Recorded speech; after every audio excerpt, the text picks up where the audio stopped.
गौर फरमाने वाली बात है।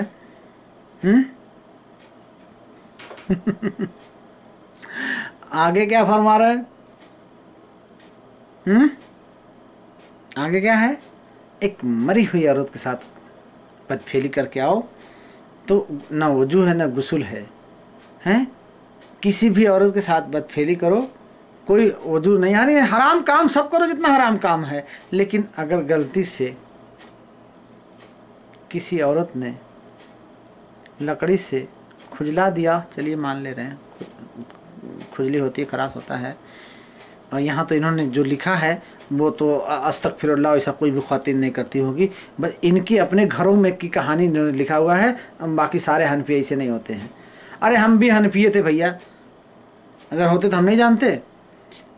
तो अपनी शर्मगाह में लकड़ी डाले तो उस पर गुस्ल वाजिब हो जाता है। लकड़ी खुद से अगर खराश लिया, डाल लिया, तो उस पर गुस्ल वाजिब हो गया। एक हराम काम हो रहा है, एक हराम काम करवा रहे हो, उस पर गुस्ल वाजिब नहीं करवा रहे हो, उसी पे इमामत भी करवा रहे हो। ए हनफियो, कहाँ मुँह दिखाओगे? किसको अपना नबी बनाओगे आखिरत में? इमाम अबू हनीफा को? मोहम्मद से तो कुछ नहीं मिलने वाला है बगैर तौबा किए हुए। अल्लाह की हिदायत हो कि तुम्हें तौबा की तौफीक हो। आदमी अगर किसी मरी हुई औरत से सोहबत करे और अंजाल ना हो तो बेहाई और बेवजू किए बल्कि बेजिक्र धोए नमाज पढ़ सकता है, बल्कि पढ़ा भी सकता है, बल्कि इस किताब दर मुख्तार की सिफा 30 है, इसको पहले बयान कर चुका। देखिए नमाज भी पढ़ सकता है, नमाज का क्या मुकाम है हनफियत में देख लें, किस कदर से मजाक उड़ाया जा रहा है नमाज को, किस गंदगी से नमाज के अदा किया जा रहा है। अल्लाह की खिलाफत हो रही है, नहीं कि रसूलुल्लाह सल्लल्लाहु अलैहि वसल्लम की खिलाफत हो रही, नहीं कि खुल्लम खुल्ला हनफियत में। तो जो अल्लाह का मुखालिफ हो, जो रसूल का मुखालिफ हो, तो वो झूठा कैसे ना हो, वो सच्चों में से कैसा हो। इसलिए जिसे झूठा कहना हो कह दो हनफी है। आगे देखिए, रोआ कांप जाएंगे आपके। आगे देखिए, हनफी भाइयों, बुरा मानने की बात नहीं है, तौबा करने की बात है। आप तौबा भी करो और हमारे लिए दुआ भी करो। दर मुख्तार जिल्द नंबर 1, सब ज़्यादा कारोबार पहली जिल्द में ज़्यादा कहानी खेली गई है। स्टार्टिंग में रहा है, खूब खेल खेला गया, आगे की कहानी कुछ और रंगीन है।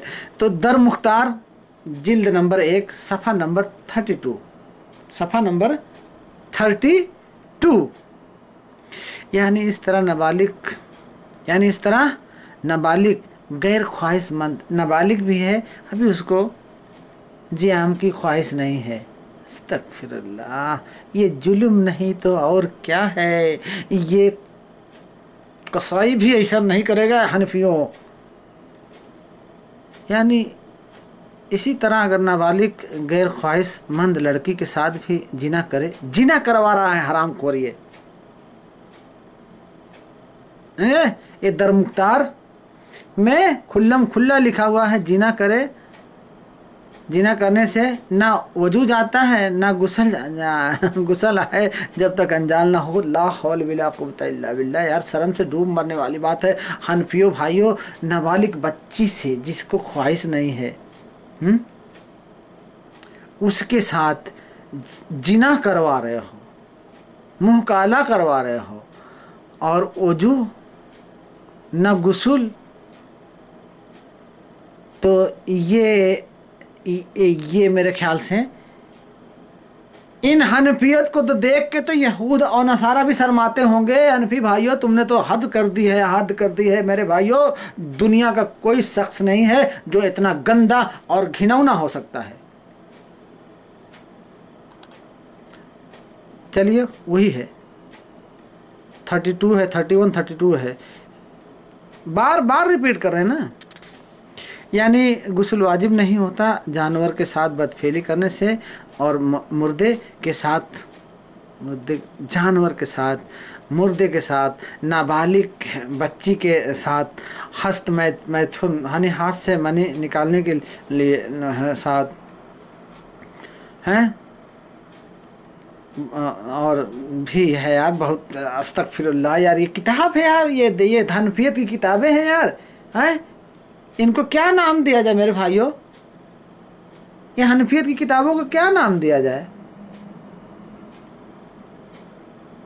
सेक्सुअल किताब भी को भी पीछे कर दिया इसने तो। आपको बताया मुर्दे के साथ, जानवर के साथ। अगर औरत भी, सुनो, अभी तक तो मर्द को जानवर के पास भेज रहे थे, मर्द को बच्चियों के पास भेज रहे थे, मर्द को मुर्दे के पास भेज रहे थे। अब औरतों को भी, ये अपने घर की कहानी इसने लिखा हुआ है और किसी की नहीं है। जो इसने किया है वही लिखा हुआ है। हनफी भाई आप इन लोगों से दूर रहो। ये है असलियत हनफियत की। अगर औरत, पहले तो किताब का ना देखें, सफ़ा नंबर जी, मातबर किताब हनफियत की। मज़े की बात सुनिए, फ़िक़्ह हनफी की मातबर किताब मराक़ी अल फ़लाह मसरी, मराक़ी अल फ़लाह मसरी। अरे मसरियों का भी बड़ा हाथ है हनफियत में भाई, आगे बताएंगे। हैं जिल्द नंबर 1 सफ़ा नंबर 53 में है कि इसी तरह अगर औरत भी किसी जानवर से सोहबत कराए या मुर्दे से, सुन लिया, एक औरत या तो जानवर से सोहबत कराए या किसी मुर्दे से सोहबत कराए। मुर्दे से, मुर्दे से हनफियों ये क्या है?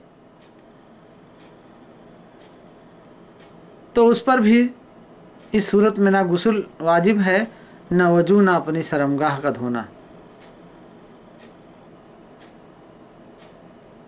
जानवर मुर्दा के पास औरत भेज रहे हो भाई। हनफी भाइयों, ये दर मुख्तार वाले भाई, ये आप अपने घर की कहानी लिखे हैं। हमारे हनफी भाई ऐसे नहीं हैं। हनफी भाइयों बचो इन जालसाजों से। ये वो गंदे लोग हैं जो ने ना कि दीन को बेचा हुआ है, बल्कि सारे जमातों में घुस के गुमराही फैला रहे हैं।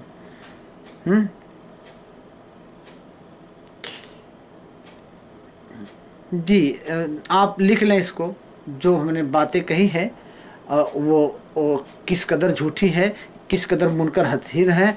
बुखारी शरीफ सफ़ा नंबर 43, मुस्लिम शरीफ सफ़ा नंबर 156 में क्या नबी करीम सल्लल्लाहु अलैहि वसल्लम की हदीस है, यानी तुम और उस पर तुम में से कोई जब औरत की 4 शाखों के दरमियान बैठकर कोशिश करे तो उस पर गुस्ल वाजिब हो गया है। बस कोशिश किया और गुस्ल वाजिब हो गया है। और यहाँ कोशिश ही नहीं हो रही है, मुर्दों के साथ मुँह काला हो रहा है, जानवर के साथ मुँह काला हो रहा है, बच्चियों के साथ जीना हो रहा है, और गुस्ल ही वाजिब नहीं हो रहा है। तो ये क्या है भाई? ये क्या है? ये झूठ भी नहीं है यार, ये तो खुराफात है यार, बगावत है, खुली बगावत है। अल्लाह रहम करे हनफी भाइयों, आपको इल्म ही नहीं है, ये इनके चक्कर में पड़ के कहाँ भागे जा रहे हो। आलमगीरी जिल्द नंबर, आलमगीरी का भी नाम सुना होगा लो। आलमगीरी का भी जिक्र आ गया है, जो औरंगजेब के ज़माने में लिखी गई थी। यानी एक बालिग मर्द इतनी उम्र वाली लड़की से जमा करे जो मजामत के काबिल हो, तो भी उस औरत पर गुस्ल नहीं है।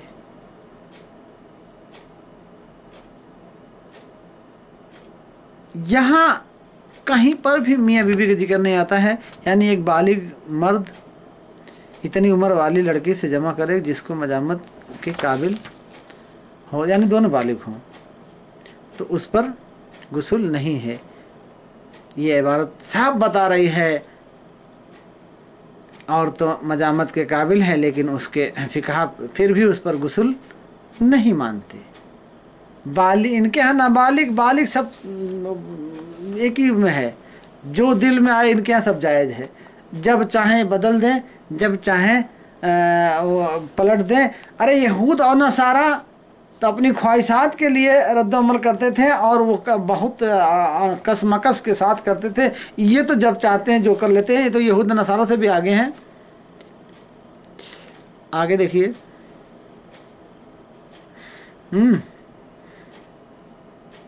बाकरा के साथ करे और नहाए, बाकरा के साथ करे और ना नहाए। ऐसी औरत जो जमा के काबिल हो और फिर उस पर गुस्ल ना आए। क्या ये हनफियों, तुम्हें क्या हो गया है? कहाँ छुप रहे हो, भाग रहे हो, क्यों नहीं तौबा कर रहे हो? अब आइए देखते हैं कि ये कितने वफादार हैं नबी करीम सल्लल्लाहु अलैहि वसल्लम के और सहाबा कराम के, क्योंकि ज़्यादातर सहाबा कराम का नाम लेके ये लोग एक तरफ से पॉइंट आउट करते हैं और दूसरी तरफ से